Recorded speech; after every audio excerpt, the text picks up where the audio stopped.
कारण माझ्याबरोबर तसं झालं एकदा, म्हणजे मी करवंद काढू गेलोय आणि आतना ह्या झाडांचा एक फायदो आहे. ह्या झाडांका काय बोलतात माका पण माहित नाही, पण ह्या झाडांचा एक चांगला फायदो आहे. हे बघा अशा प्रकारची फुलं असतात. नमस्कार मित्रांनो, मी ऋषभ तोडणकर आपल्या सर्वांचं पुन्हा एकदा स्वागत करते आपल्या यूट्यूब चॅनलमध्ये. आणि आता माझ्याबरोबर आहे अथर्व, मयंक आणि प्रशांत बाबू. तर आजचा व्लॉग ह्यो जरा स्पेशल होणार आहे, कारण विषय पण माझ्या आवडीचा आहे, तो म्हणजे कोकण तारांमेवा. आणि आता आम्ही आमच्या गावातल्या जुन्या घाटीवर या ठिकाणी येऊन आम्ही सड्यावर जाणार. तर चला आता आपल्याला बघूया घाटीवरनं वर गेल्यावर काय काय खाऊक भेटतं आणि काय काय बघूक भेटतं इथं. आता आपण पुढे मार्गस्थ होऊया.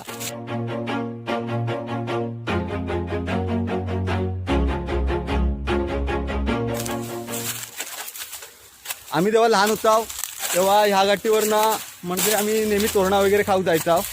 तर आता पण जातो, पण आता तेवढे जात नाही, कारण आता जरा मोठे वाढलो आणि दुनियादारी पण वाढली. म्हणून मग आता कधी वेळ भेटलो की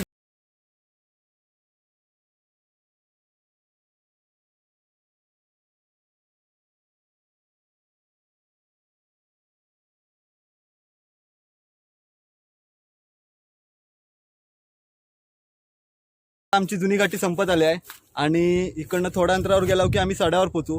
पण त्याआधी हो बघा मागच्या साईडला आमच्या गावकडीचा परिसर इकडनं क्लिअर दिसत आहे. तुमका वरच्या साईडने जाऊन मी तो पूर्ण दाखवतोय कशा प्रकारे दिसतो तो. पण त्याआधी माका तिकडे दिसलं कोकणातलं पहिलं रानमेव, तो म्हणजे तोरणा. तर आता आम्ही ती तोरणा खाऊ जातो. जरा आड साईडला आहेत म्हणजे झाडीत आहेत. तर बघूया आता आपण ती तोरणा काढू जाऊया. बाबू सर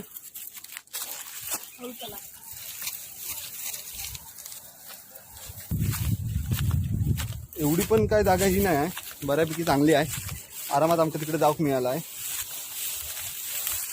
ही बघा ही तोरणा.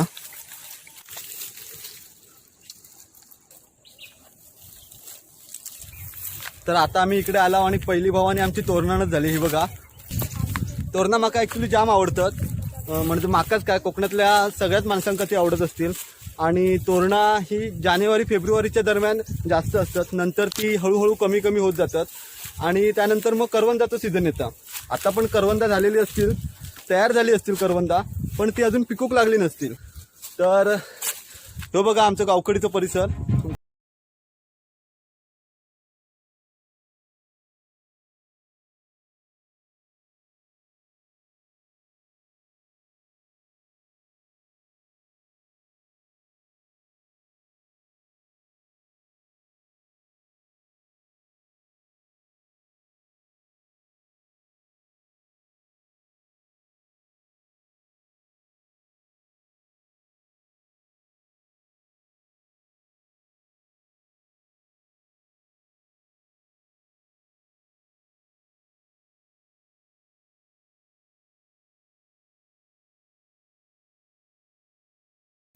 ज्या ठिकाणी जाऊन तिकडे रिलॅक्स वाटतं, परत माइंड फ्रेश होता. तसंच माझ्या काही आवडत्या जागांपैकी ही एक माझी आवडती जागा आहे. इकडे आल्यावर माका पण जरा फ्रेश वाटतं, माइंड एकदम फ्रेश होता.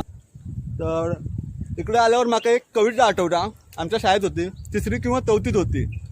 ती कविता म्हणजे अशी: पिवळे तांबूस ऊन कोवळे पसरे चौफेर, ओढा नेळी सोने वाटे वाहून या दूर, झाडा निगती मुकट घातले डोकीच चौफेरी.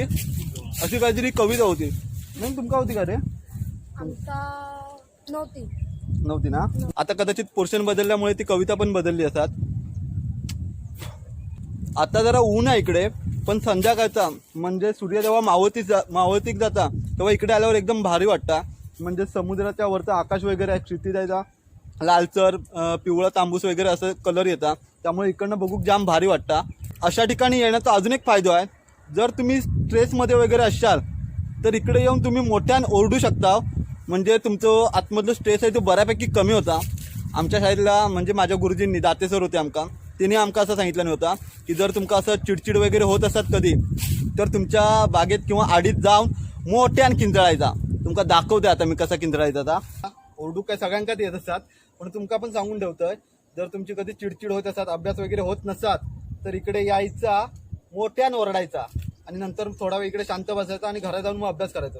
चिडचिड झाल्यावर कसे ओरडता तसाच ओरडायचा.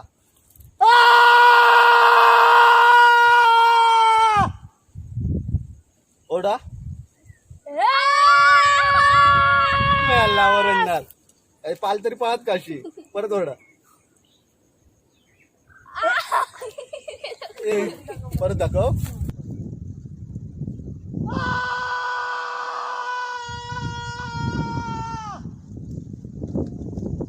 हा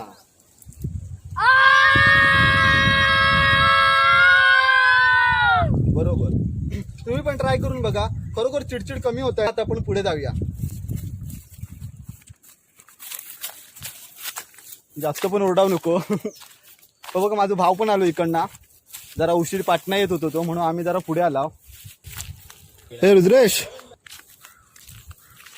ऍक्च्युली ही जागा आहे ना, या ठिकाणी तोरणा भरपूर मिळतात.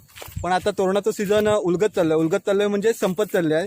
तोरणाचं सीझन संपत चाललोय, त्याच्यामुळे तोरणा पण आता कमी कमी होत चालली. आणि आता करवंदाचं सीझन आलोय. ह्यात काय रे तोरणा तिकडे.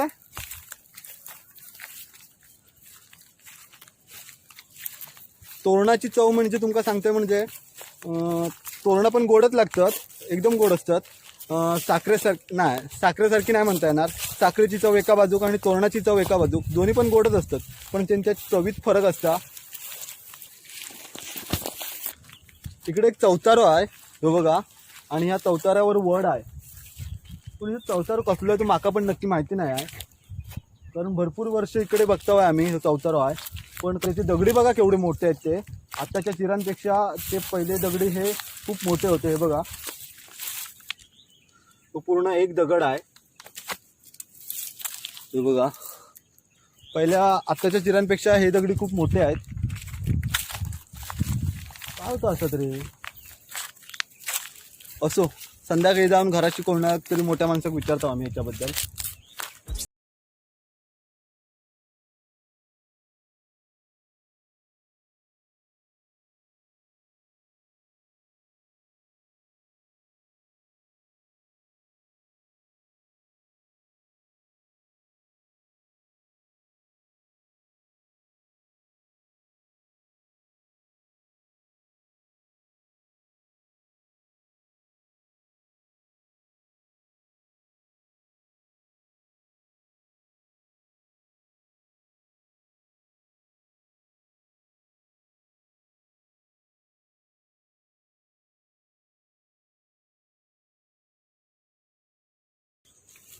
ही तोरणं टवटवीत आहेत रे, मस्त आहेत. तोरणाचा कलर ह्यो पांढरो असता, पांढरो आणि मध्ये मध्ये तांबूस किंवा गुलाबी वगैरे पण असता. तर आणि तोरणाची बी कधी तुम्ही खाऊ नका, म्हणजे खाल्ल्यावर तरी काय प्रॉब्लेम नाही येणार, पण तुमच्या तोंडाची चव द्यात. आणि तोरणा खाताना कधी पण एक एक खाऊ नका, 4-5 तरी तोंडात टाका, जेणेकरून चव चांगली लागतं अजून. चला आता पुढे बघूया, पुढे आपल्या काय भेटतं.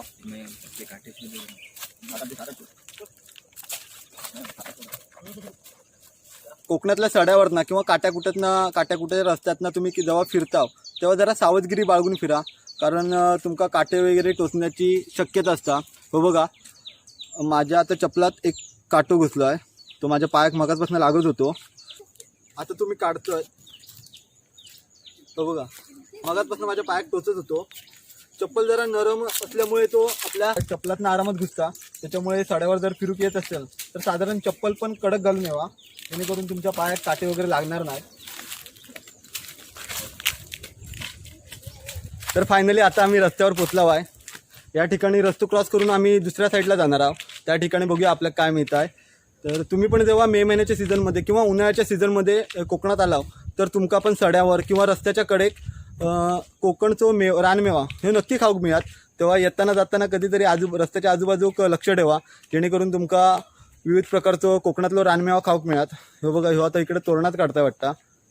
तर चला आता आपण पुढच्या साईडला जाऊन तिकडनं रस्ता क्रॉस करूया. तेव्हा आमचं हायवे चौकडी गावातलो या ठिकाणी आता आम्ही क्रॉस करून काट्यात जातो. म्हणजे काट्यात त्या ठिकाणी एक ती जागा आहे, त्या ठिकाणी आम्ही जातो आहे. तिकडे पण तोरणा किंवा करवंद वगैरे आपल्याला भरपूर भेटतात.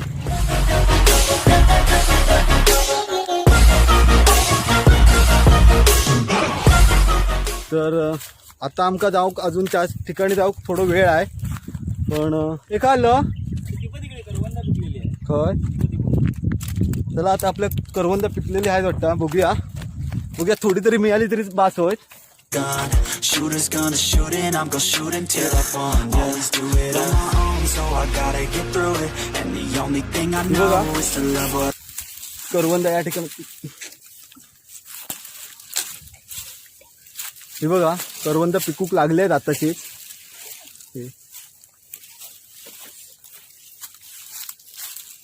आंबट आहे जरा, थोड्या दिवसांनी अजून चांगली होती. हा मस्त होता, गोड होता, हा पण चांगला आहे.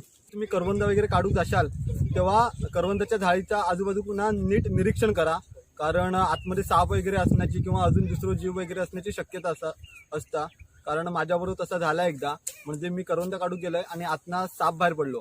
म्हणजे साप एवढं मोठं नव्हतं, छोटं होतं, तरी पण तुम्ही चांगली दक्षता घ्यावा आणि नंतरच करवंद काढा. करवंद हे आपल्या आरोग्यासाठी चांगलं असतं. म्हणजे त्याचे विविध गुणकारी उपयोग पण आहेत. म्हणजे करवंदात क जीवनसत्व जास्त असतात, त्याच्यामुळे ते आपल्या त्वचावर म्हणजे त्वचा जर खाज वगैरे सुटत असतात तर त्याच्यासाठी पण चांगलं असतं. तसंच पोटॅशियमची मात्रा पण करवंदात जास्त असतात, त्याच्यामुळे हृदयविकारावर वगैरे चांगलं असतं. कॅल्शियम जास्त असल्यामुळे हाडांचे रोग असतात, म्हणजे हाडा वगैरे दुखत असतात, त्याच्यापासून पण आपल्याला जरा आराम मिळतं. तसंच ब्लड सर्क्युलेशन, ब्लड प्रेशर ह्याच्यावर पण करवंद अतिशय उपयुक्त असतं. अशा प्रकारे करवंदाचे विविध उपयोग असल्यामुळे करवंदाची काही ठिकाणी शेती पण केली जातात आणि त्याचं उत्पन्न पण चांगला भेटतं आणि त्याच्यापासून चांगले पैसे पण मिळतात. म्हणजे करवंदापासून जाम जेली, तसंच करवंदाचं मुरब्बा, सरबत ह्या अतिशय आपल्या आरोग्यासाठी उपयुक्त ठरतात. त्याच्यामुळे करवंदा आपल्या बाजारात जास्त प्रमाणात मागणीसुद्धा असतात. आणि महत्त्वाचं म्हणजे काही ठिकाणी व्यापारी आपल्या शेतात येऊन करवंद खरेदी करून जातात. त्याच्यामुळे जर कोणा करवंदाची शेती करायची असतात तर त्याबद्दल विचार करू का हरकत नाही. परवा जेव्हा मी आणि मयंक आला होता इकडे सड्यावर, मयंक इकडे, तेव्हा आमका ससो दिसलो होतो. म्हणजे माका नाही दिसलो होतो ससो, मयंकाक दिसलो होतो. मयंक होय ना? केवढं होतो? एवढं ससो दिसलो होतो. खायच्या कलरचा होतो? पांढऱ्या आणि खरबा असे मिक्स होते, दोन कलर. पांढरो खरबूज असतं जास्त करून. एका खायचो पांढरो दिसलो काय माहित नाही, पण जास्त करून रानटी ससो खरबूज असता. मी आतापर्यंत बघितलंय तो खरबूज आहे. मध्ये मध्ये पांढरी बीच असतात साधारण. का इकडे कोणीतरी लाकडाची भारी बांधून ठेवल्या नाही.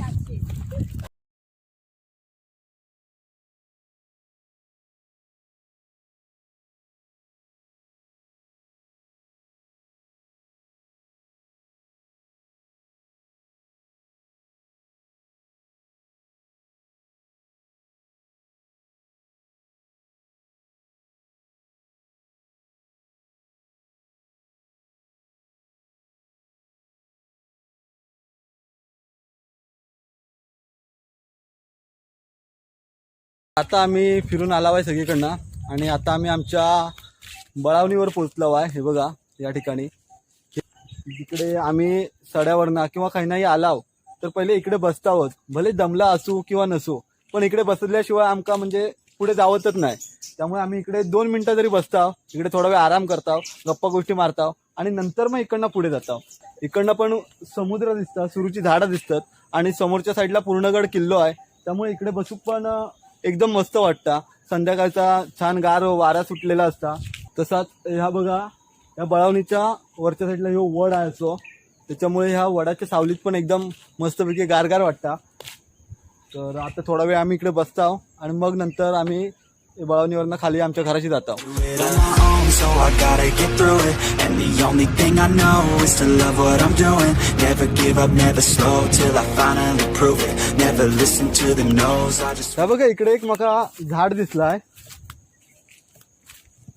ह्या बघा इकडे येत कसं रे का? हाय हाय बघा याची झाड. ए रुद्रेश, हा रे, ए रुद्रेश ते झाड काढ ना. हा ते फुला काढ ना, दाखवते जरा. हा ती पाहिजे जरा. हे बघ इकडे पण फांदी आहे, पण ते फांदीवरनं कळणार नाही रे. ते बघ ते, हा झाड का येत काय? अरे विनू फुलंच काढू का? हा फुला काढ. चालेल. पूर्ण फांदी आहे, पूर्ण फांदी आहे ना. हा तेवढी म्हणजे तेवढीच तोडतायची. हा हा ह्या झाडांचा एक फायदा आहे. ह्या झाडांका काय बोलतात माका पण माहित नाही, पण ह्या झाडांचा एक चांगला फायदा आहे. हे बघा अशा प्रकारची फुलं असतात त्याच्यावरनं ओळखू घेता या झाडाक एका जरा थोडं वास पण विचित्रच मारता. ह्याचा उपयोग म्हणजे असो की तुमच्याकडे जर कोकणात किंवा कोणाकडेही जर कोंबडी असतील तर तुमका माहिती असतात की कोंबडीवर पुसळा पडतात. पुसळा म्हणजे जशी कुत्र्यांवर बोचीड वगैरे पडता तशीच कोंबड्यांवरनं पुसळा पडतात. तर आणि जेव्हा तुम्ही ती कोंबडी धरूक जाता किंवा खुराड्याजवळ जाता तेव्हा ती तुमच्या पुसळा अंगावर चढतात. त्याचा काही एवढं त्रास होत नाही, पण अंगावरती सुळसुळत वगैरे राहतात किंवा तुमच्या कानात वगैरे जाऊन त्याचा त्रास वगैरे होऊ शकता कदाचित. तर ही झाडा तुम्ही नेऊन तुमच्या खुराड्यात ठेवला म्हणजे 4-5 फांदे खुराड्यात ठेवायचे तर 1-2 दिवसात ती पुसळा नक्की गायब होतील. जर तुमच्याकडे कोंबडी असतील आणि पुसळा पडली असतील तर ह्यो प्रयोग करून नक्की बघा. कारण माझ्याकडे पण कोंबडी आहेत, मी पण आमच्या घरात कधी पुसळा वगैरे पडली तर ह्या झाडाचे 4-5 फांदे नेऊन खुराड्यात ठेवतो आहे. त्याच्यामुळे ही पुसळा लवकरात लवकर म्हणजे 1-2 दिवसातच जातात. वाहन करवंदा काढल्या नव्हती तुमच्यावरची पण मीच खातोय. तर अशा प्रकारे आजचं व्लॉग आमचं इकडे संपलेलो आहे. आणि जर ह्यो व्लॉग तुमका आवडलो तर लाईक करा, कमेंट करा आणि सबस्क्राईब करून विसरू नका. Ta-ta, bye bye.